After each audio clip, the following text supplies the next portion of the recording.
21, and we're gonna do a quick build video on the poison beastmaster. Lots of different ways that you can play it. The current setup that we have is 5 wolves and a scorpion. We were running the 6 wolves, and the 6 wolves was actually capable. We hit wave 238 with it. We want to see if we can break it using the scorpion with yesterday's hotfix that buffed up the scorpion while nerfing the wolves a little bit. There's a lot of things that go into um, really finding out if the scorpion is better than having a 6th wolf. There's a lot of things that come with a 6th wolf besides just more poison stacks. You can pretty much get the same amount of poison stacks out of a scorpion that you can out of a 6th wolf because Roots affects it the same way. They both buff up the poison chance on hit from it, and the scorpion itself actually is much tougher than a wolf. It has higher base stats. I think it does more damage, but we're doing poison damage, so the damage is very minuscule. But its survivability is the main thing that I've been wanting to use it and throw it in. But after yesterday's fix to buff it up a bit and give it poison on hit and a multiplier for its damage over time, decided to throw it in and give it a try. Other things like the wolf has an area attack with Ice Bite that does poison in an area, and each wolf has its own chance to howl when it gets a kill. So taking that 6th wolf out reduces the overall chance a little bit. And point being, we'll just go over this build real quick, what it has, what's in it. So first skill, we got the wolf itself. There's 2 things that you definitely need in this. The first thing is you have to work your way all the way over, even with minimum points, to get the extra wolf and extra companion. The extra wolf doesn't matter; it's the companion that you're after. And then the next thing you'll need is the multiplier damage over time. And it's now 100%. It was 200%, but after yesterday's hotfix, it's only 100%. So a little bit of a killer, but not a big deal. After that, you can do with whatever you want with the points. We put a couple into attack speed to apply the poison faster. A 1 point in the howl on kill chance is at 10%. Since we have 5 wolves, each wolf has the same 10% chance. So right now it's basically a 50% chance on kill that there's going to be somebody howling. If you put 2 points in there, you're almost guaranteed to howl with every kill. You don't need to howl that much. You can put 2 points in there. You can put all 3 if you wanted. Not a big deal. And then I kind of say that it's recommended, if not needed, is the 4 points in Frozen Fangs. You can do just 1 point, but it scales so well. So each wolf has a 40% chance to do an Ice Bite. It's got a 400% increased radius. It converts 400% of what would have been your damage to cold damage, and the actual damage overall is 100% higher.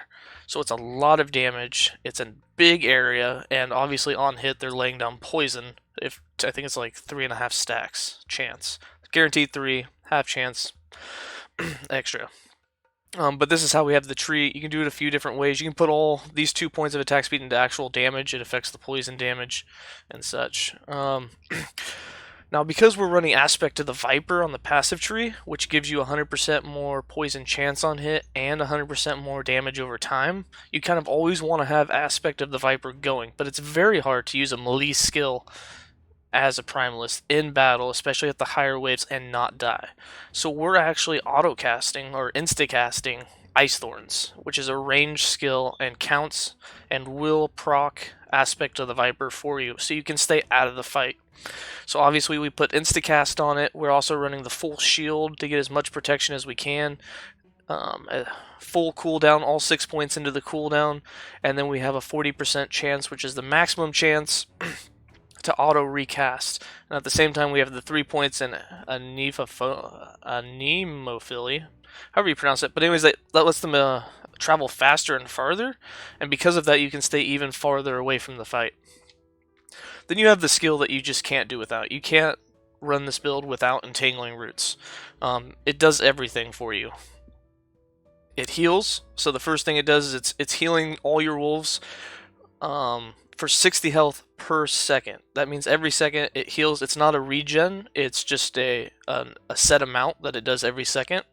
And since we have 3 patches going, it's actually 180 health per second, and then healing effectiveness affects that, and we have over 100% for the wolves. So they're actually getting 360 health per second healed. When Healing Nova ends, we have the Restore 30. Because of the healing effectiveness, it's more like 60 when each patch disappears. So it's just a huge healing. If they're inside roots, it's unlikely that they'll die, unless they take a one hit and go down.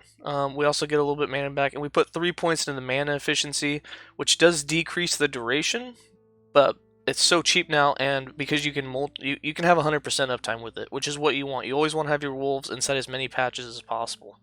And then for the actual buff to the wolves, we only have 3 points currently in the poison chance for 120%, and we have 90% increased area. We went with full area instead of putting the extra points into the poison chance for wolves, just because it's easier to stay out of the fight. Since we're doing a range skill to proc aspect of the Viper, with that much area, you can stay as far away as possible from all the mobs. If you're a melee skill that you're using and you like to get in the fight and you feel like you're more defensive, you don't have to do the area, since you'll be right next to all the minions. And you can put the full points into wolf and attack speed and go from there. And if you put the if you don't do any area, you can actually get rid of a point in the damage, and you can max out both of these skills, which does help with damage, but you're not really lacking damage at all in this build. Then we're running Frenzy Totem. There is poison chance on Frenzy Totem, but we're not actually running it. We decided it was more to go for defense, so what we did was we went all the way to the bottom, and we gave our companions 200% increased armor and protections whenever they're around it. We gave it an increased area, so that, no matter where it is and how far they are away, they'll come to it. Increased duration, so we can have 100% uptime, and then we put 2 points into Edira's Blessing, which is now working.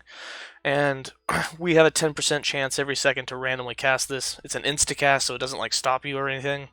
And it'll give the minions, it'll heal them for 300 health, it'll give them 100% more damage, makes them a little bit bigger so they take more threat, and keeps the mobs off your back. A lot of times though, mobs will still run right past these guys and come after you.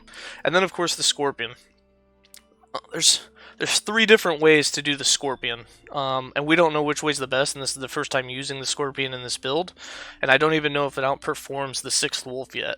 That's what we're finding out. But for the 3 different ways that you can build this, basically you can build the Scorpion to self-buff, meaning he is strong himself. You can build him to buff others, and then you can use the baby Scorpions.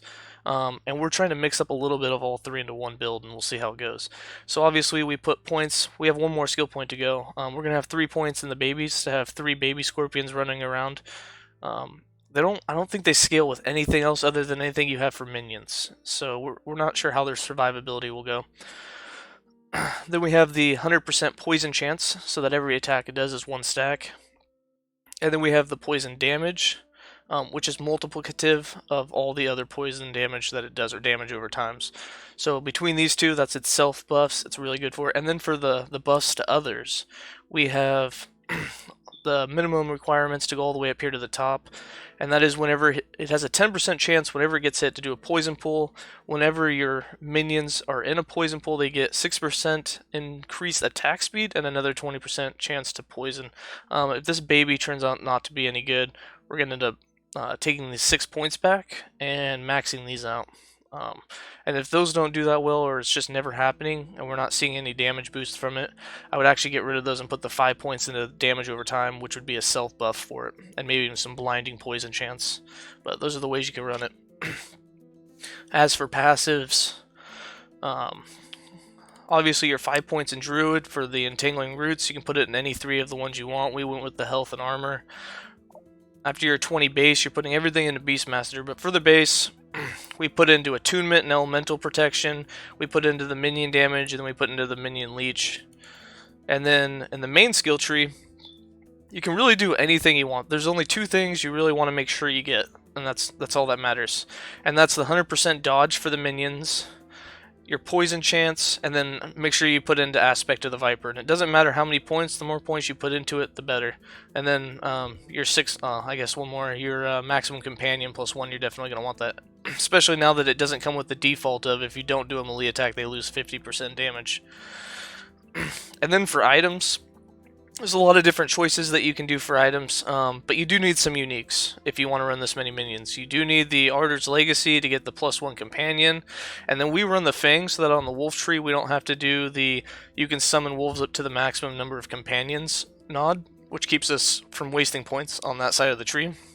Plus, it's good for your minions can't be stunned, which is another node that you would have to take only for the wolves, and it comes with a bit of health, so it's not that bad. We run the Entangling Roots boots. You don't need to run these, but the healing effectiveness, the speed, and the health it comes with, plus the free cast of vines every now and then, it's worth it to me. There's two different weapons you can use. You can use a one-handed scepter, which lets you do minion damage over time, or in our case, we're doing a two-handed staff right now, which has 300% increased damage over time for minions, and it also comes with mana regen. You can't get that on the scepter, but you can get a shield with the scepter. So if you're dying a lot, I'd throw in the shield, take the extra health. The minions are going to do great damage even without it. And then we are running an Aberal Circuit Ring, just for the 707 minion armor. This is really nice because it gives everyone the 700 minion armor, and then the Frenzy Totem gives them 200% more. So they actually have 2,000 armor each, which is really great for physical damage. We have another ring ready to go that looks just like this one, where it's more minion health, more damage over time, and then health for us. We might switch it. It helps us have like 11 or 1200 health so that we're not so killable or one-shottable. But we'll see how it goes. I'll just highlight the rest. Basically, you put minion damage over time on the rings, the relic, and the weapon. You can also put it on an amulet and a helm if you want to go with just 5 companions instead of 6. That's your choice. You really don't need any more damage. It's really coming down to survivability. We do as much damage as you could possibly want. Like it's crazy. Single targets get up to like 500,000 ticks. So. And then for idols, I mean, you can do whatever you want for idols, but we basically did anything for minions. So our first one gives minion damage over time, 20%. It also gives 111% increased minion melee stun chance. I don't know what their base is, but it's 100% higher. We got 38% minion chance to poison, so a little bit more poison chance. We got another 40% minion damage over time. And then we have another 28% minion chance to poison. This one is also a 40% increased aspect of the Viper duration, so it's really nice because it lets aspect of Viper last longer, which is the really only buff that you need. And with that, we'll go ahead and start the stream. The playstyle is basically you just want to make sure you always have roots up and that you always have Frenzy Totem up. You don't have to howl, the wolves will do it themselves. You want to have Ice Thorns always going. You can even keybind it. And then whenever you have extra mana and it's not hurting you mana wise, throw on a Venom Nova and it skyrockets your damage a little bit. It's usually really good against boss types if you're struggling, or if you see all your minions dying and they need to kill shit quick, just throw it out there.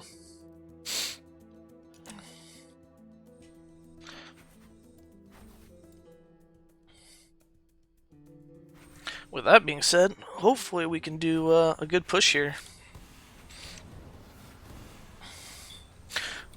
And then, I mean, you can see the ice bites. It's just crazy what the ice bites will do. They go off a lot, and they do a nice area damage.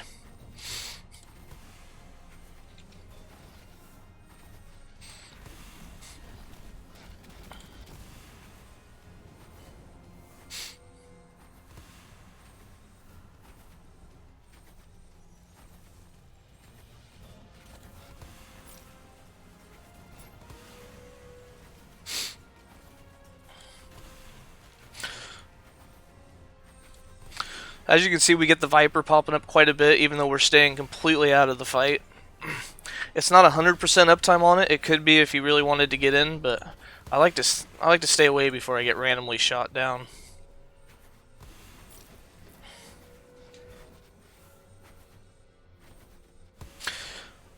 Also, there's no icon to know if the baby scorpions, if they're alive or not. I just randomly will see them running around. I can see it in there. I don't know how often they're dying. I know that when it looks like we still got both of them. I know the roots heals them. I know they have the increased health from the minion stuff we've done on the items. I don't know what else actually helps them out. I don't think they get anything on the scorpion tree. I don't think the roots poison chance helps them. But, you know, when we get 3 of them, it's 3 extra minions running around, so it's kind of whatever.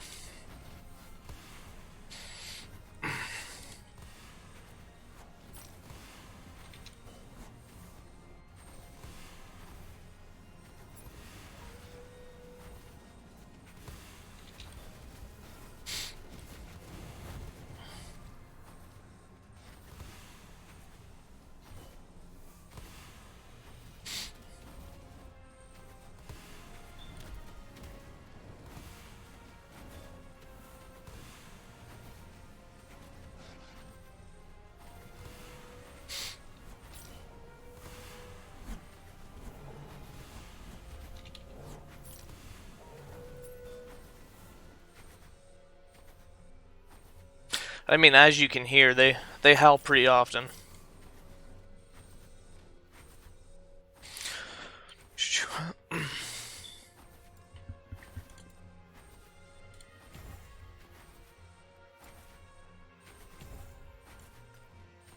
Also, we're only level 62 right now, so there's still 38 more passives coming. So there's a lot to mess around with on the tree.